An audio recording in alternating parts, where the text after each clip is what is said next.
So Donald Trump always talks about how he's a self-made billionaire. He brags about it all the time.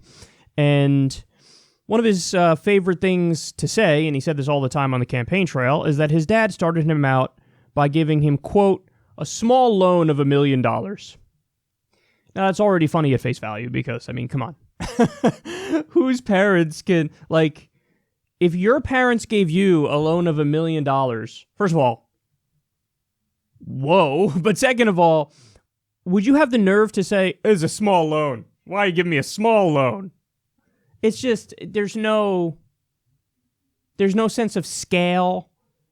He's just like the definition of somebody born with a silver spoon in his mouth, except in his case, it's a silver spoon, a gold spoon, and a platinum spoon.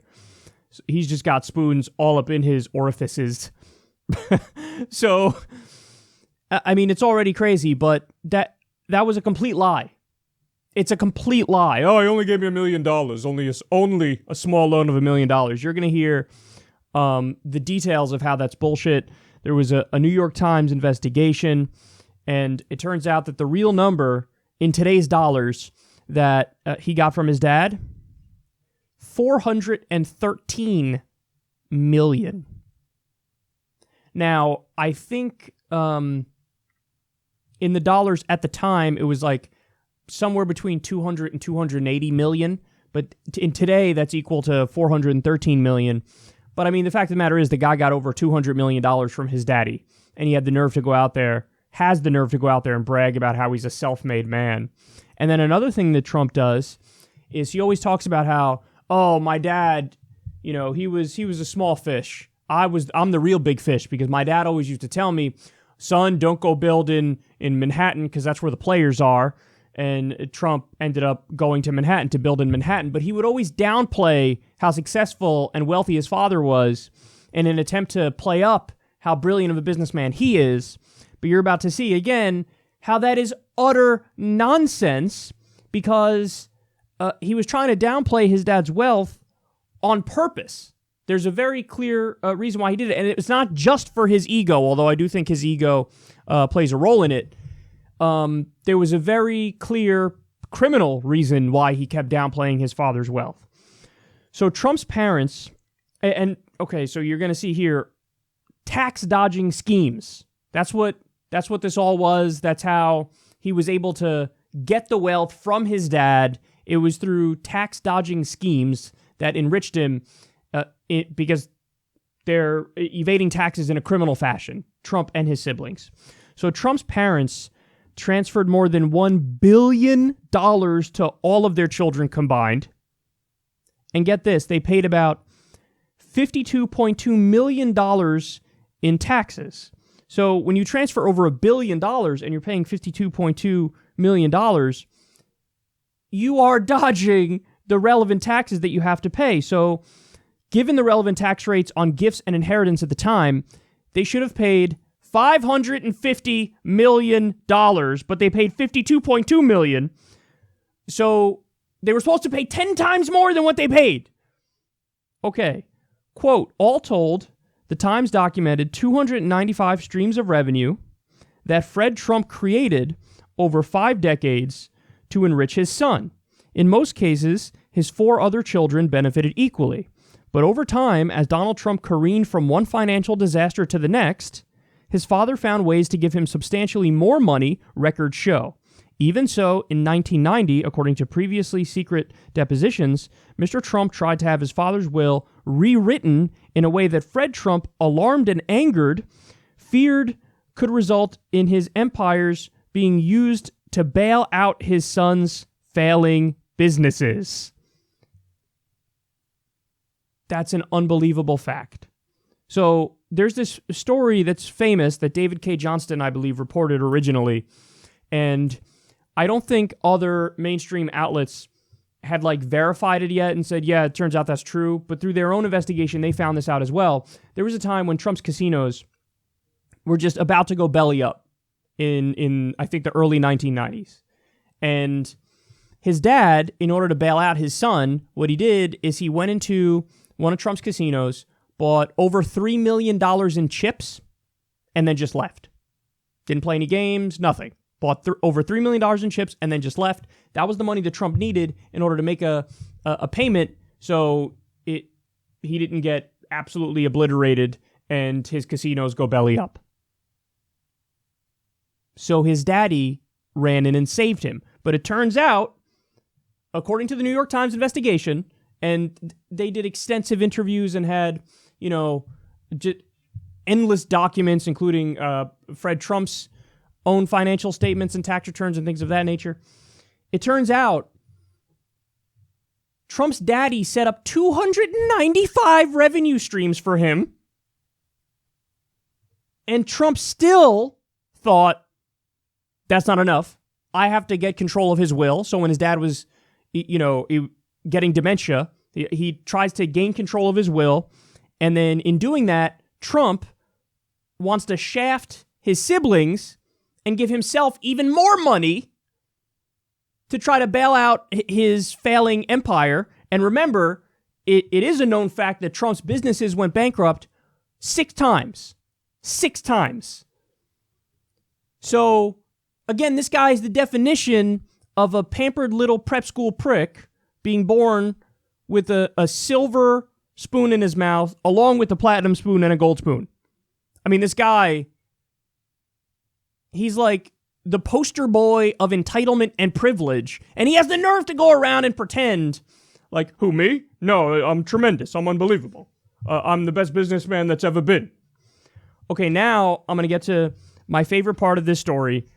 Oh, man, is this going to get you mad?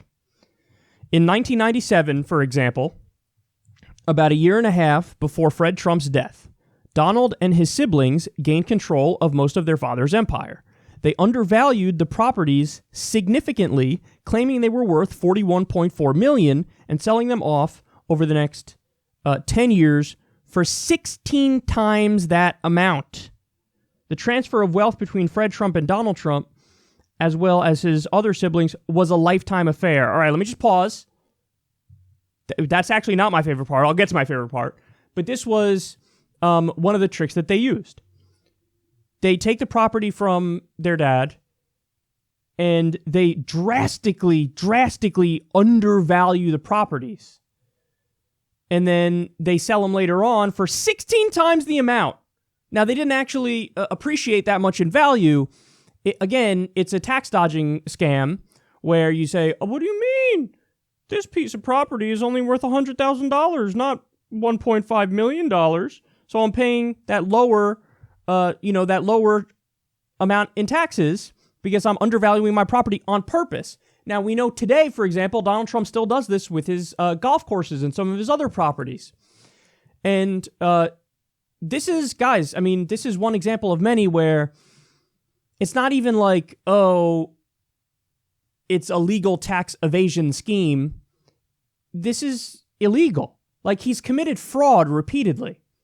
That's clear, and you get the sense of it. When you read the entire New York Times article, you walk away and your jaw's on the floor and you're going, what the fuck? And it's a clear example of how when you're rich and connected and you pay off politicians through campaign contributions that are legalized bribes, you basically get away with whatever the fuck you want to get away with. And that's kind of what happened. So again, he's the poster boy of entitlement, and in many ways the poster boy of the establishment, because and you get the sense about his dad that his dad actually was crafty. Not that he's a good person, he's not, because there were all the issues, him and Donald Trump, with, basically not renting to black people on their properties on purpose. So they were, racially discriminating, and there's been lawsuits over that and things of that nature. So he wasn't a good guy, but he was definitely clever from a business perspective, where he worked overtime to try to find out, okay, how can we dodge our taxes, and how can we, I'm sure that he and his lawyers were trying to find ways where they had a leg to stand on, where they would argue, hey, what do you mean? This is totally legal. You left a loophole in there, and I'm just using that loophole. If you want to stop this practice, close the loophole. But there were instances of where they go way too far, undervaluing the properties on purpose, and getting away with it. That's one of those instances where, no, you actually are committing a crime, but there was no punishment. There was no punishment. Okay, now here's the best part. By age 3, Mr. Trump was earning $200,000 a year in today's dollars from his father's empire. He was a millionaire by age 8. By the time he was 17, his father had given him part ownership of a 52-unit apartment building. Soon after Mr. Trump graduated from college, he was receiving the equivalent of $1 million a year from his father. The money increased with the years to more than $5 million annually in his 40s and 50s. I'm going to say this again. Donald Trump is a giant fraud. He painted this picture of himself as a brilliant businessman, and he tried to equate his name with success through, sheer force of will and marketing. But the reality is, he's one of the most entitled people in the country. I mean, $200,000 a year by age 3, millionaire by age 8. He did nothing. And again, his own businesses went bankrupt 6 times. He couldn't find a way to make a fucking casino profitable. Listen, if Donald Trump didn't have his rich daddy, Donald Trump would be lucky to be a bartender. And I hesitate saying that because I feel like that's unfair to bartenders. There are many brilliant bartenders who are really intelligent people who have that, and they have a hard time finding other work, and they say, hey, fuck it, I like being a bartender, I'll just be a bartender. But the point is, it's not like this guy, if it was actually an even playing field, and we actually lived in, here's the point, a meritocracy, there's no way Donald Trump would have won the race of life. He's the best evidence I've ever seen that we don't live in a meritocracy. Guys, he is a welfare case. And again, that's unfair to people who are on real welfare. I genuinely think that's unfair to them. Because this guy's just handed hundreds of millions of dollars, gets to go bankrupt 6 times, gets to be a joke of a person who's really not that intelligent, but he gets to sell this image, and he did, of being a success, and then he got elected president. We don't live in a meritocracy. This guy had everything handed to him from when he was a kid, and he's too selfish to acknowledge it.